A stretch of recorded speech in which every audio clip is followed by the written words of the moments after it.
Bueno, paso a entonces grabarles la segunda parte de esta clase correspondiente al módulo uno. No lo he podido hacer antes porque estaba con la voz tomada. Estoy todavía un poco de la garganta, puede ser que interrumpa con alguna tos. Así que espero que sepan disculpar. Nosotros habíamos estado hablando entonces entre las diferencias entre el concepto de enfermedad y sufrimiento. Estábamos hablando sobre los procesos de patologización de la vida cotidiana, que dijimos que los vamos a ver más en profundidad. Ya está colgada la clase del segundo módulo. Estuvimos viendo la importancia del otro, de la presencia de ese otro, ¿verdad? Para que se forme, que se produzca el psiquismo en el niño, ¿verdad? Y cómo a partir de las sensaciones, con la asistencia de la madre o de la figura de cuidado, el niño va armando, digamos, ese proceso que lleva a la simbolización, ¿verdad? Que es la expresión más humana, decíamos, lo que nos diferencia justamente.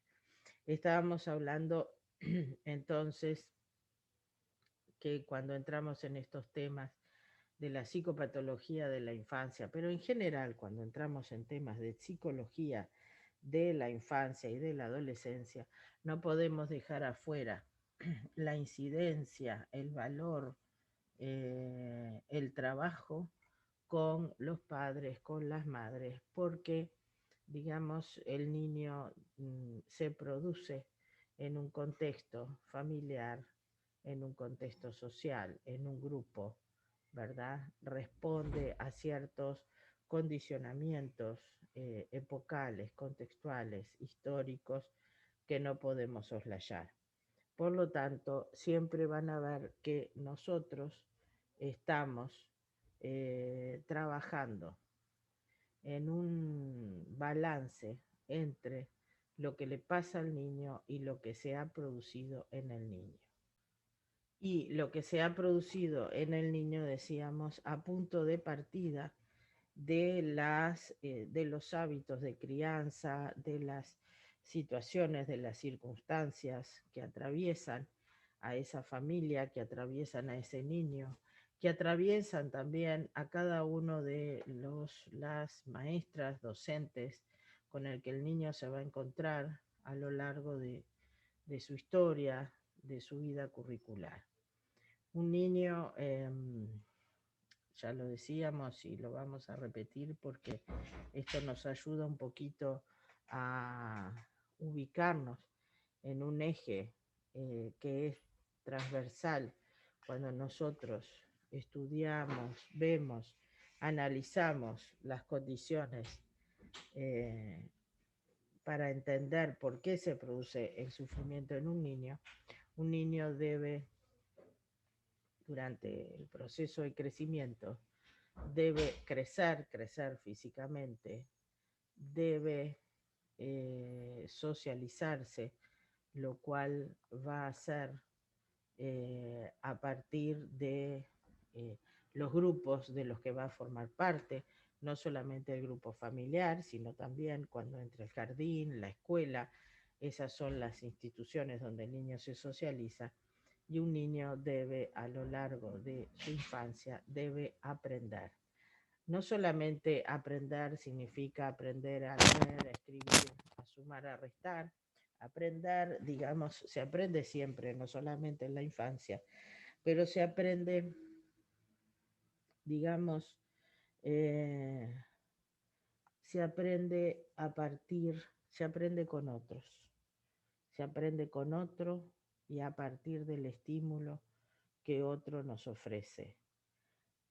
Ese estímulo se junta, digamos, hace sinergia con una pulsión, la pulsión epistemofílica, que supongo que ustedes la conocerán, habrán leído algo de Melanie Klein, lo habrán trabajado, no sé si en educacional o en evolutiva.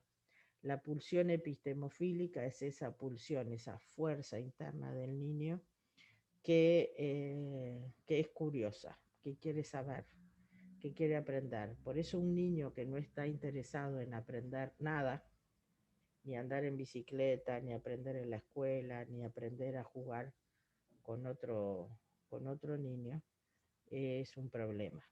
Nos llama mucho la atención.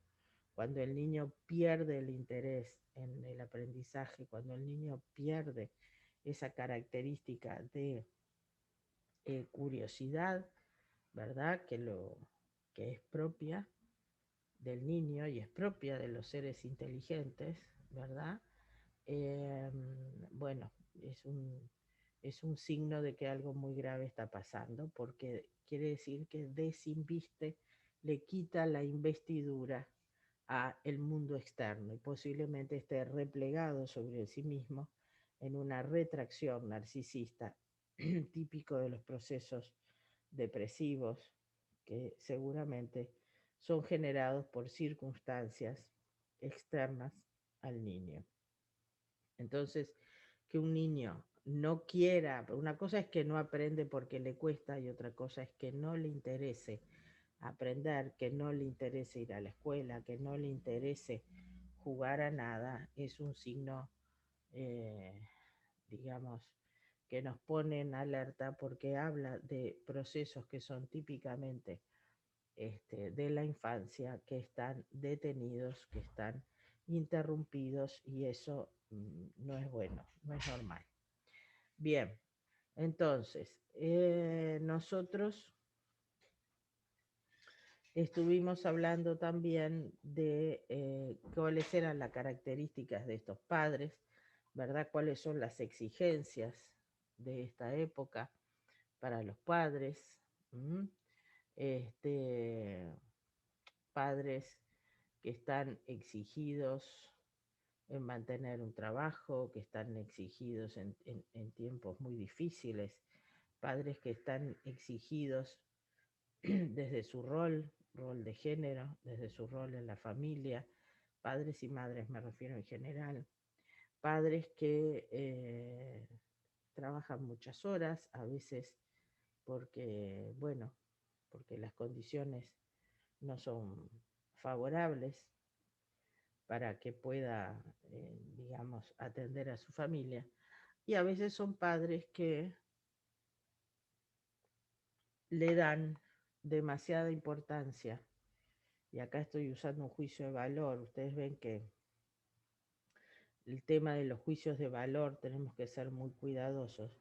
Pero en este caso yo uso a propósito este juicio de valor, demasiada importancia a cuestiones que tienen que ver con el trabajo, con lo profesional, con lo económico, en relación a el lugar que debiera ocupar en la vida de los padres los procesos, el acompañamiento de los procesos de los hijos.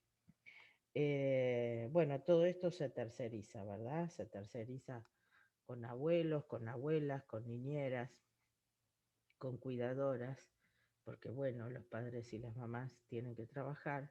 Se terceriza con colegios de doble horario, con clubes, o sea que vamos desde el niño, digamos, de estratos más vulnerados, de que, bueno, por suerte existen las escuelas de doble horario, existen las escuelas, existen los clubes de niños, ¿verdad?, que van contra horario escolar, donde el chico puede permanecer bajo el cuidado de personal que está especializado mientras los padres, o a veces es uno solo, en general es la madre, tiene que trabajar muchas horas. Cuanto menos,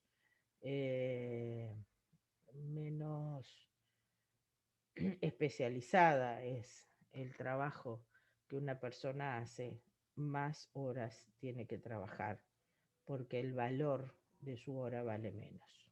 ¿Tá? Entonces encontramos gente que trabaja en fábricas con turnos de 9, 10 horas, gente que trabaja en comercios con turnos muy largos, gente que trabaja en empresas de limpieza con turnos de toda la noche, que incluso para que rinda un poco tienen que trabajar hasta 12 horas, la gente que trabaja en la salud, que ahora estamos muy sensibles con eso, la gente que trabaja en la salud, no me refiero a los médicos, me refiero al personal de enfermería, al personal de mantenimiento, de limpieza, tiene que hacer doble o hasta triple turno, ¿verdad? Trabajar en varios lugares. Bueno, todo eso, la precarización, fíjese que esto es una cadena, ¿no? La precarización del trabajo de los padres, digamos, lleva a que se necesite cada vez más, a veces es uno de esos sueldos que está destinado a la niñera o a pagar el doble turno del colegio. Hay colegios privados de la periferia que son muy baratos, se puede decir, pero bueno, un doble turno ya es el doble y la gente no lo puede pagar. Imagínense lo desesperante que es volver a entrar en cuarentena en estos momentos donde los padres, bueno, si tienen suerte de mantener su trabajo, tienen que salir a trabajar y estos chicos, ¿dónde quedan? A veces quedan con los hermanitos más grandes, a veces implica un traslado hacia la casa de los abuelos, a veces implica que otra persona venga con el concomitante. Digo, porque esto, imagínense el año pasado cuando los niños no se podían acercar a los viejos de la familia porque los iban a matar, porque ese era el mensaje, ¿verdad? Los niños matan a los abuelos, lo desesperante que es para los padres bueno, elegir entre cuidar a los abuelos o mantener el trabajo y quién cuida a los niños. Digamos, estos padres están muy tensionados, estos padres, estas madres están bajo muchas presiones. A veces la presión es simplemente la de, bueno, lograr mantener un ingreso que les permita vivir lo más dignamente posible. Y a veces las presiones tienen que ver con trabajos que tienen un requerimiento por alta competitividad, ¿verdad? Es decir, puede ser una nurse, un médico que está empezando y dice, bueno, yo si no agarro las guardias, después no quedo efectivo. Si yo no hago las suplencias el día de Navidad, después no voy a entrar en tal lugar a trabajar. Estas cosas suceden con muchas presiones en todas las profesiones, digamos, o aquel que tiene una empresa y que, bueno, un negocio, aunque más no sea una roticería, digamos, y tiene que pasarse todo el día porque bueno, el ojo del dueño engorda el ganado, ¿no? Entonces, o para no pagar otro sueldo, o están ambos padres en un negocio incipiente que tienen que cuidarlo, aunque sea un kiosquito, digamos, puede ser un negocio simple, pero que requiere que ambos estén por X razones. Los niños acompañan a los padres o los niños están todo el día fuera de la casa con los papás o los niños están todo el día al cuidado de terceras personas. Bueno, y estos padres que perciben pero que tienen, digamos, otras obligaciones o que tienen otras, a ver, me sale ambiciones, pero no quiero que se malentienda, es decir, está muy bien que siendo profesional, la ambición de uno como profesional sea, bueno, especializarse, seguir estudiando, acceder a mejores trabajos, mejores condiciones, eso le va a pasar a todos ustedes, todas y todos ustedes, sobre todo a las mujeres, porque bueno, eh, por más paridad de género que haya actualmente en relación a años anteriores, todavía falta mucho y el cuidado de los hijos termina recayendo sobre las mujeres. Ustedes van a ver en la clínica cómo los hijos de padres separados o los hijos de madres solteras terminan termina recayendo toda la carga más pesada hacia la mujer. ¿Por qué? Porque es la que pasa más tiempo, es la que le toca la parte difícil, ¿verdad? De lávate los dientes, acostate a tal hora, hacer los deberes, mientras que al papá lo ve solamente el fin de semana. Si la cosa funciona muy bien y el papá se ocupa, es paritario, bueno. Pero bueno, la experiencia muestra también que el hombre arma nueva pareja más fácilmente. A veces esos hijos tienen lugar, no tienen lugar en la nueva familia del padre. Y aunque a veces pasa también con la madre, es decir, hay hijos que quedan al cuidado del padre porque la madre o bien emigra a trabajar a otro país, esto se dio mucho en los años donde había mucha migración económica. Bueno, el primero que consiguiera un trabajo en España, en Italia, en donde fuera, se iba, los niños quedaban a cuidado del padre, la madre que quedaba acá, con lo cual generaba una división familiar que era fuente de sufrimiento muy importante para los niños. Pero bueno, ahí es bien interesante ver de qué sufren los padres, esa es la cuestión, de qué están sufriendo. Porque bueno, quisieran estar más tiempo con los hijos, pero no pueden, porque saben que deberían hacer tal cosa, pero las condiciones económicas, sociales, no se las permiten. Es decir, en general los padres saben cómo ser buenos padres, digamos. ¿Qué digo cuando digo ser buenos padres? Nada, ser figuras presentes, ser figuras disponibles, ¿verdad? Para los hijos. Es decir, acompañar el proceso de crecimiento de los hijos. Pero algunos, bueno, se dan cuenta, saben de qué se trata, pero no no pueden hacerlo, no pueden cumplirlo. Y después lo que tenemos cada vez más que llega a la consulta, tanto pública como a la consulta privada, son los hijos de padres consumidores, consumidores de alcohol, que hubo toda la vida, consumidores de pasta base, los hijos hijos de madres y padres consumidores de pasta base, que implica siempre un abandono y una violencia hacia la vida del niño, y los hijos de padres consumidores de sustancias más de otro nivel, los grandes consumidores de cocaína, ustedes saben que no están en el asentamiento, están en otros estratos, en otras esferas, y bueno, y esos hijos pasan por los colegios privados, pasan por los psiquiatras, pasan por los psicólogos, también con un padre o una madre consumidora a cuestas, ¿no? O sea que las cosas que suceden en el entorno inmediato, digamos,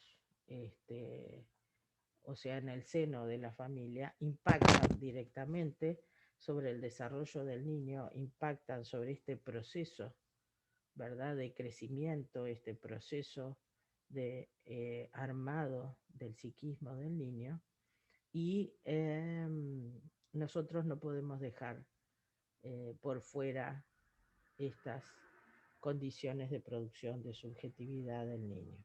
Pero además hay otras situaciones, digamos, que a veces no son las inmediatamente familiares, qué sé yo, si tú vivís en el campo y se te voló el techo del rancho en la última sudestada, bueno, esas son condiciones externas, digamos, o como, bueno, lo que pasó en Dolores hace unos años, es decir, los departamentos que se inundan. Acá mismo hay toda una zona de asentamiento en el cerro que entra el río de la Plata y verdaderos maremotos, aunque parezca exagerado, pero entra una oleada, ¿verdad? Allí en el cerro, por el río, e inunda toda esa parte. Uno dice, bueno, ¿por qué esta gente vive ahí? Bueno, eso ya sería un estudio a nivel sociológico, antropológico, por qué esta gente está asentada en ese lugar y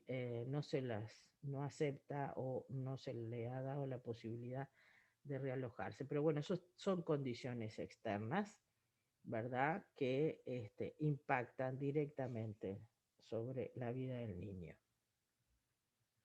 Los niños que una noche por vez duermen en la casa del padre o en la casa de la madre, o en la casa del abuelo, o en la casa de no sé quién, digamos, niños que andan como una tortuguita con la mochila a cuestas, los niños hiperocupados, los niños agenda, niños con carencias afectivas importantes, que son todo lo que genera el desamparo, ¿verdad?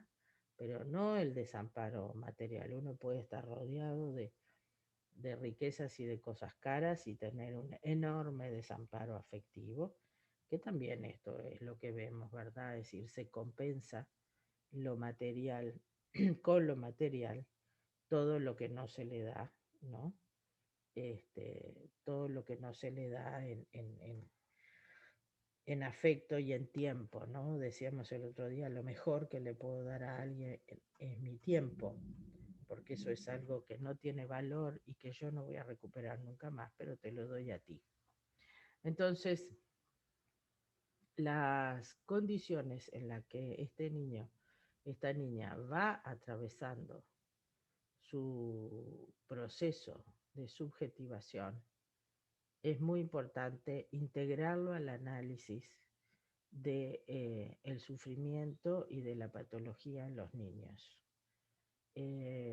Justamente, la patología en un niño es muy poquita la que se genera en las neuronas.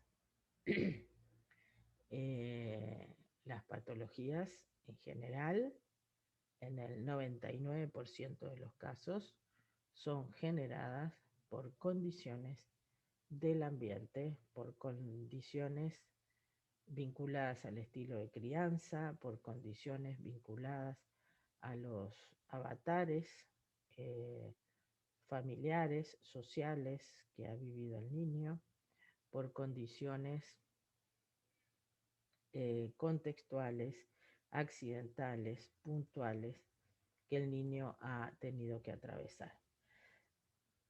Hay una diferencia que yo les dije que íbamos a tener presente a lo largo de todo el curso, que es cuando llamamos signo, cuando llamamos síntoma y cuando llamamos trastorno, ¿verdad? Porque solemos decir alegremente síntoma, este niño tiene síntoma de tal o cual cosa, pero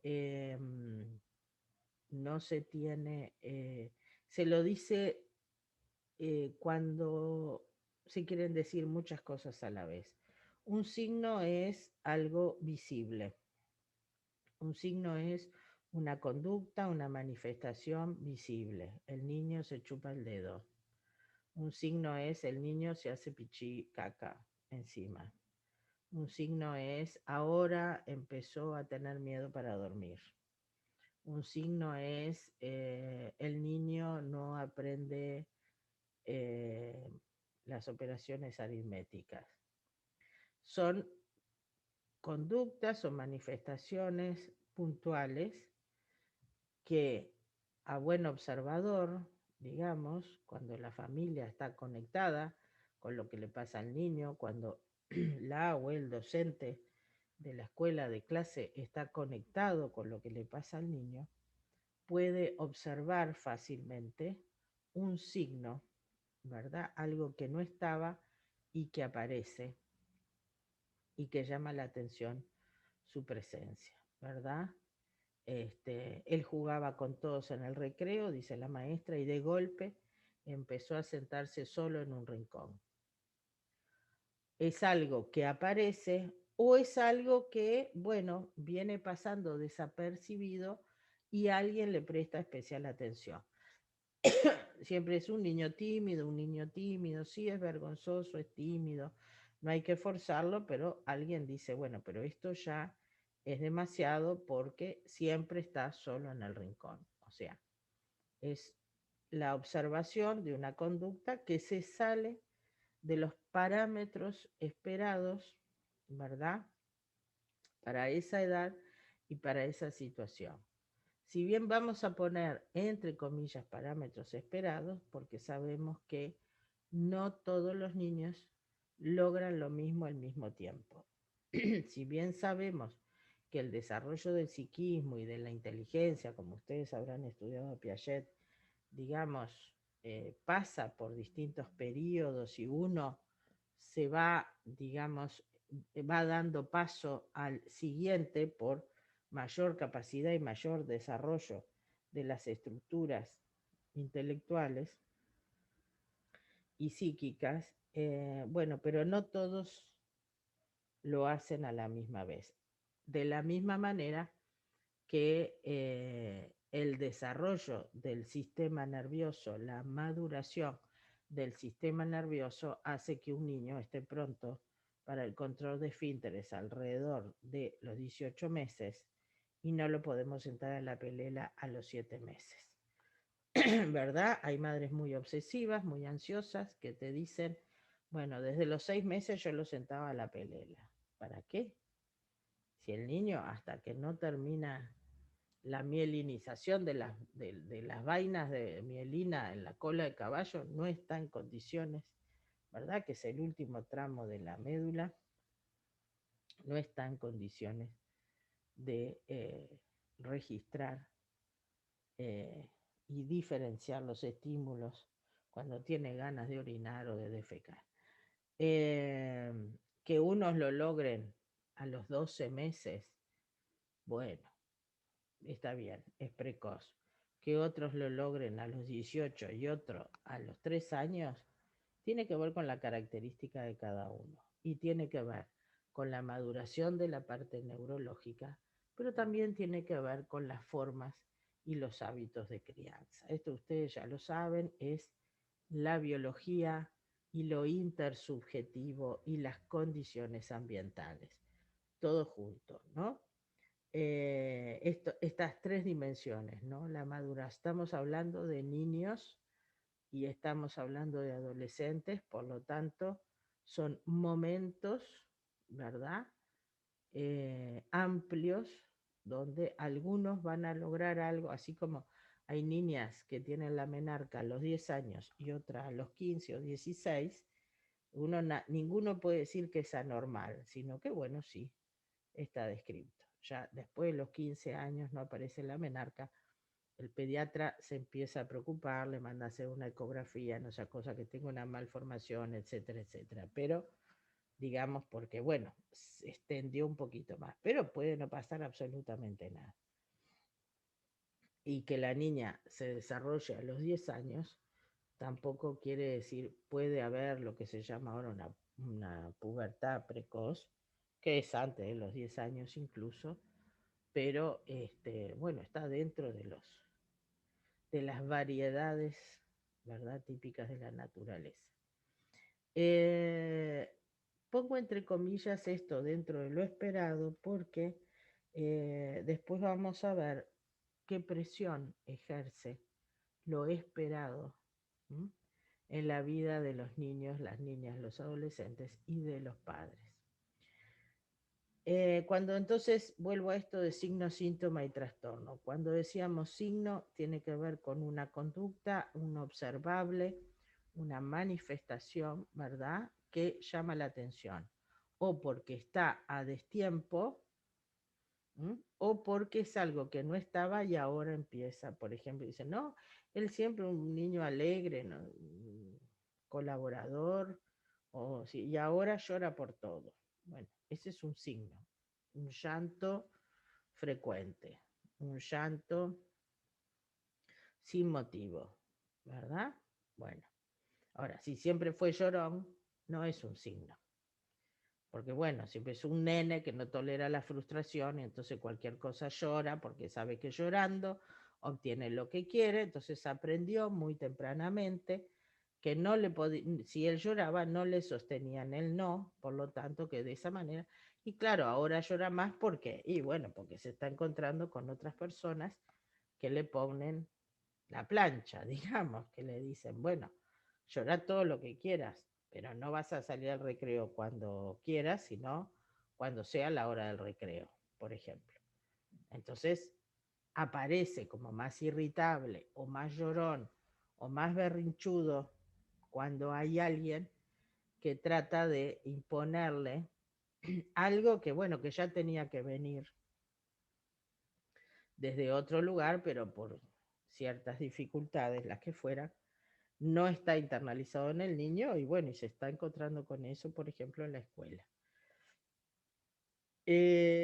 Un síntoma, ¿verdad? Un síntoma está relacionado con un aparato psíquico, desde el síntoma es desde el punto de vista psicoanalítico, ¿verdad? Se relaciona con un aparato psíquico más avanzado, constituido, porque el síntoma es una formación del inconsciente, como dice Silvia Bleichmar. ¿Tá?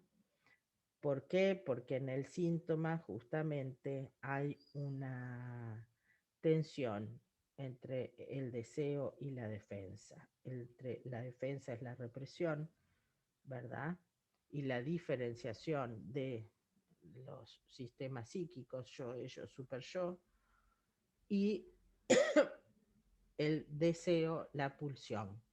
Entonces, cuando tenemos un aparato psíquico que está organizado, puede haber lo que se llaman formaciones sintomáticas. Y es lo mejor que podemos encontrar. ¿Por qué? Porque ese síntoma, digamos, tiene en sí mismo un desplazamiento que es con el que nosotros podemos trabajar, ¿verdad? Cuando hay un síntoma, aparece, va a aparecer una sustitución para lograr la satisfacción pulsional, ¿verdad? Que la represión no permite. Entonces el síntoma va a sustituir esa satisfacción directa de la pulsión, la va a poner en otro lugar, digamos, para que pase desapercibido. Es en ese otro lugar donde nosotros empezamos a interpretarla, ¿m? Y empezamos a conocer qué es lo que hay detrás de ese síntoma. Por ejemplo, si el síntoma tiene que ver con el orinarse, ¿m? Digamos, a veces es simplemente un signo, pero a veces es un síntoma porque tiene un sentido, una significación, ¿verdad? En un niño que ha pasado por ciertas etapas, digamos, ha tenido una figura que ha acompañado este proceso de simbolización, ¿verdad? De generación en su psiquismo de las huellas némicas que después van dando lugar a las estructuras incipientes de lo simbólico, nosotros podemos comprender que de repente orinarse desde que nació el hermanito, un niño, una niña que había dejado de hacerlo, es un síntoma porque quizás tiene la intención, ¿verdad?, de interrumpir el sueño de los padres para que no vuelvan a ser otro bebé o porque tiene la intención de ser tratado como un bebé, su hermanito. Pero esto se puede trabajar porque tiene una connotación inconsciente, está formado a partir de formaciones inconscientes y si nosotros trabajamos desde la teoría del psicoanálisis se puede trabajar. Desde otra teoría, signos y síntomas son exactamente lo mismo. Si ustedes bueno, están estudiando la psicopatología de adultos y una de las definiciones de síndrome es justamente conjunto de signos y síntomas, Bueno, nosotros no trabajamos con esa clasificación, sino que trabajamos con esta idea de signo, con esta idea de síntoma y con esta idea de trastorno, porque ustedes van a ver que los manuales de psiquiatría de niños, el CIE-10 y la parte de niños del DS, de todos los DSM, en estos momentos el DSM-5, habla de trastornos. Y acá estamos, nos metemos en el tema porque si tenemos pandemia, tenemos una pandemia de trastornos en la infancia a nivel mundial, ¿verdad? Donde los niños están siendo salvajemente diagnosticados como trastornos del lenguaje, trastorno de déficit atencional, trastorno oposicionista desafiante, trastorno obsesivo compulsivo, pero donde asimilan la palabra trastornos del desarrollo, trastornos de la esfera neurocognitiva, trastornos, asimilan a lo patológico. Mientras que nosotros seguimos la línea de psicoanalítica de Silvia Bleichmann, donde ella define trastorno a circunstancias donde, por ejemplo, la curiosidad intelectual no ha llegado a constituirse, son niños con un psiquismo que poseen fallas constitucionales, o sea, son psiquismos más, a ver, más primarios o con fallas en la maduración, pero a mí el término maduración no me gusta mucho, porque si yo digo la maduración, ustedes dirán, bueno, es cuestión de darle tiempo, va a madurar como una banana, como una manzana. No, no es así.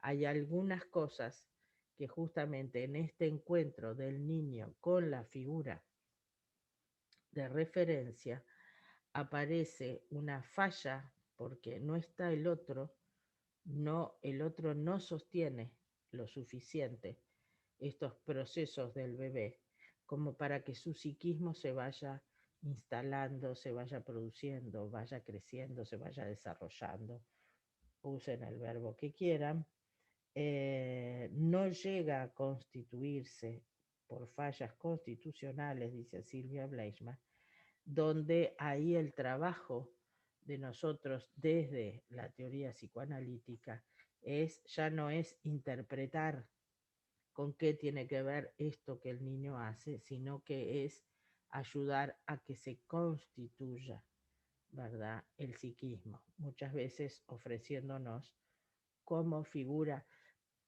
referente, disculpen, como figura referente, como figura que en una función yoica, ¿verdad?, sostiene las grandes ansiedades, sostiene esta caída en el vacío de muchos bebés cuando no encuentran una figura que haga eco, ¿verdad?, con estas ansiedades tempranas, en estas situaciones de desamparo afectivo tan importante, digamos, hay que construir, no hay que curar nada, sino que hay que construir aquello que no se dio. ¿Mm? Son chicos que ustedes van a ver que tienen mucha dificultad para adaptarse a situaciones nuevas. Son chicos que nosotros vamos a ver dentro del módulo de patologías graves. Entonces, el modo de trabajo es diferente. Entonces, diferenciamos signo, síntoma y trastorno y no lo vamos a decir indistintamente, sino que vamos a pensar muy bien cuando hablamos de estas cosas. Nosotros no suscribimos, ¿verdad? Si bien sabemos de qué se trata, sabemos reconocer, sabemos cuáles son los signos de los trastornos que están descritos en los manuales de psiquiatría, y esto no se olviden que son manuales de psiquiatría, o sea, son manuales que describen conductas de las personas que, si uno puntúa 5, 6, 8, 10 según el manual, bueno, ese es tu diagnóstico. ¿Mm?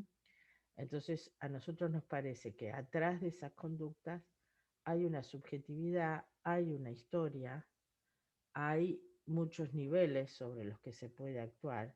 Y si bien yo entiendo cuando me hablan de un trastorno del neurodesarrollo, no entiendo muy bien de quién me habla. Digamos, yo puedo saber que un trastorno del neurodesarrollo implica tales y cuales clasificaciones, pero no sé de quién me habla, porque no todo lo que se ve como trastorno del neurodesarrollo es igual ni corresponde a las mismas condiciones de producción subjetiva, porque eso es singular. La clínica se ocupa de lo singular. La clínica mira el caso por caso. Por esto se llama psicopatología clínica de la infancia y adolescencia.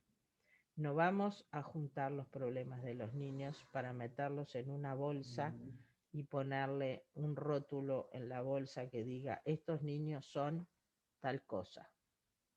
No, nosotros vamos a tomar niño por niño, escuchar su malestar, escuchar su sufrimiento, escuchar las condiciones, ¿verdad?, en las que este niño ha crecido, y ahí vamos a ver cuáles son las formas más adecuadas, el camino, la estrategia, ¿verdad?, para aliviar el sufrimiento y para modificar las condiciones en las que esto se produjo. Ustedes podrán decir, bueno, hay cosas que, sí, claro, hay cosas que, hay situaciones que son muy difíciles de cambiar. Bueno, ahí se verá. Se verá si tenemos llegada a los adultos que nos puedan escuchar, que puedan mejorar, o nos ofrecemos nosotros como terapeutas, como coordinadores de un grupo, nos ofrecemos como si fuéramos a hablar con la maestra para que pueda ver en el niño otra cosa y no solamente esto. ¿Por qué? Porque, bueno, partimos de la premisa de que el niño se identifica con aquello que ven de él.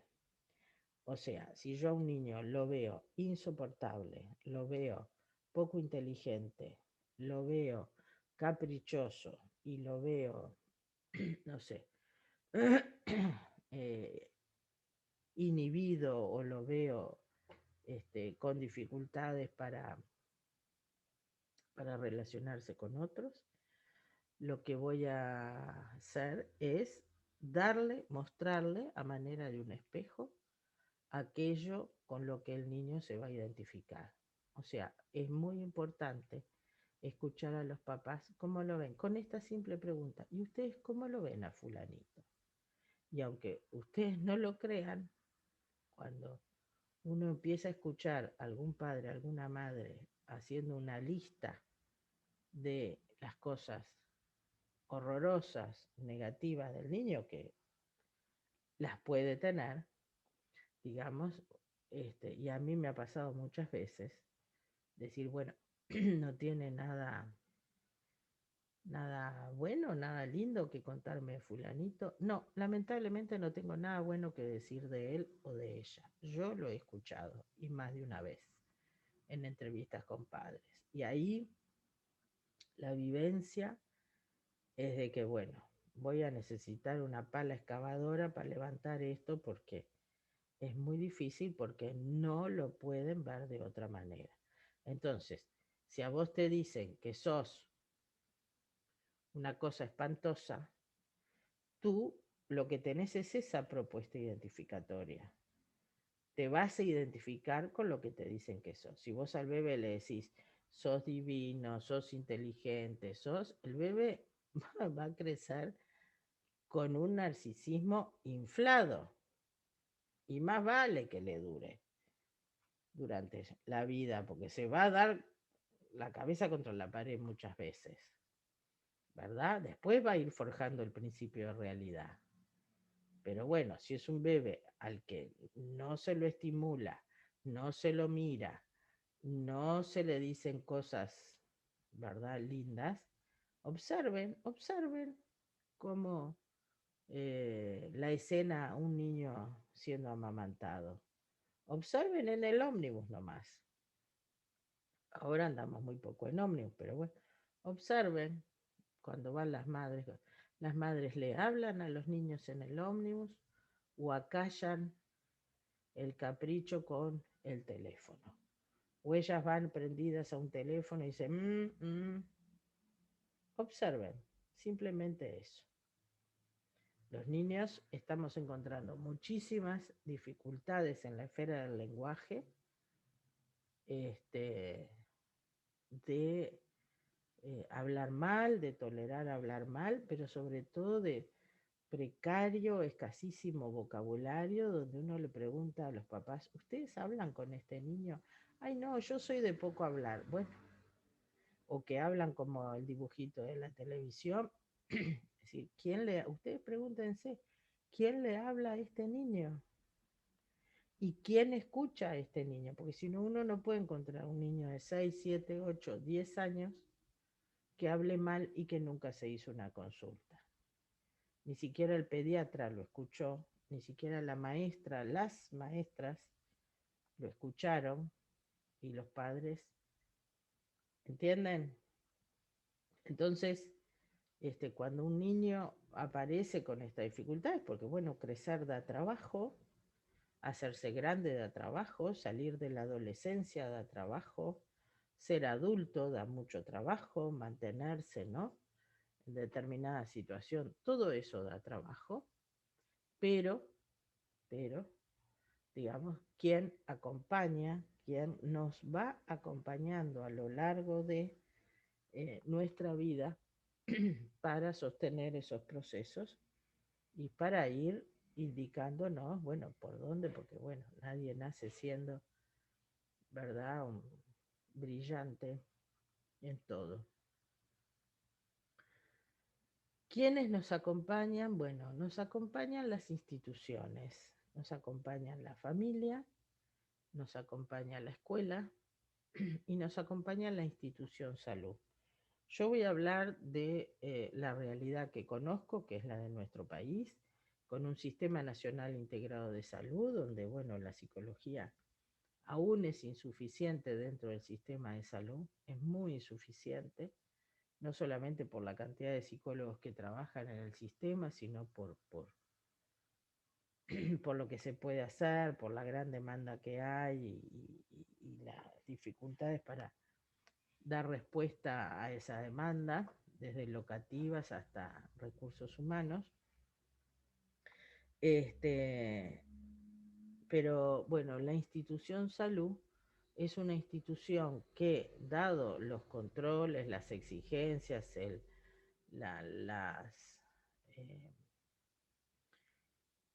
las estrategias de cuidado y de salud, ya el hecho del carné del niño, ¿verdad? El carné de salud del niño, el carné de salud del adolescente, y eso que la escuela controla todos los años, si no, no puede ir al paseo. ¿Ustedes saben? ¿Tienen idea la cantidad de niños que en las escuelas no los dejan ir al paseo porque los padres no renovaron el carnet de salud en el pediatra? Porque se precisa que el pediatra lo vea anualmente, si el niño es sano, con un control anual, eso se pone un sello en el carnet de salud del niño y eso se lleva a la escuela o se lleva al club, ¿verdad? Bueno, es como la ficha médica. Pero hay niños que no van porque, bueno, me olvidé. Es decir, no solamente no tiene digamos, el control médico, que servirá para algo, no servirá, no sé, sino que son formas, bueno, y ustedes leyeron a Foucault, son formas de control social, y aún así hay muchas cosas que se escabullen, que se pasan, que se nos pasan por el colador, como ser las situaciones de abuso, las situaciones de maltrato, las situaciones de esto que les decía, trastornos del lenguaje o trastornos motrices. Entonces lo que encontramos no pone voluntad, es atorrante, a lo que quiere le presta atención, bien que sabe manejar la maquinita, y sí, pero con la maquinita no necesita hablar, con la maquinita no necesita escribir.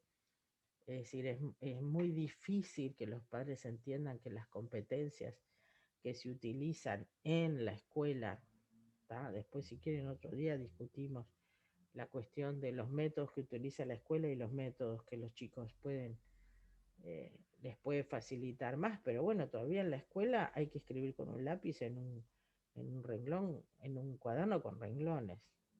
Y todavía en la escuela hay que copiar del pizarrón, no es recorto y pego, ¿verdad? Todavía en la escuela hay que tener el cuerpo sentado en una silla, no durante 4 horas sin parar, porque los niños en las escuelas de repente cada 2 horas, hora y media cambian de actividad, pero hay otras condiciones que exigen del chico la atención, una atención diferente a la que es en la computadora, necesitan el control de su cuerpo de forma diferente porque los estímulos son diferentes.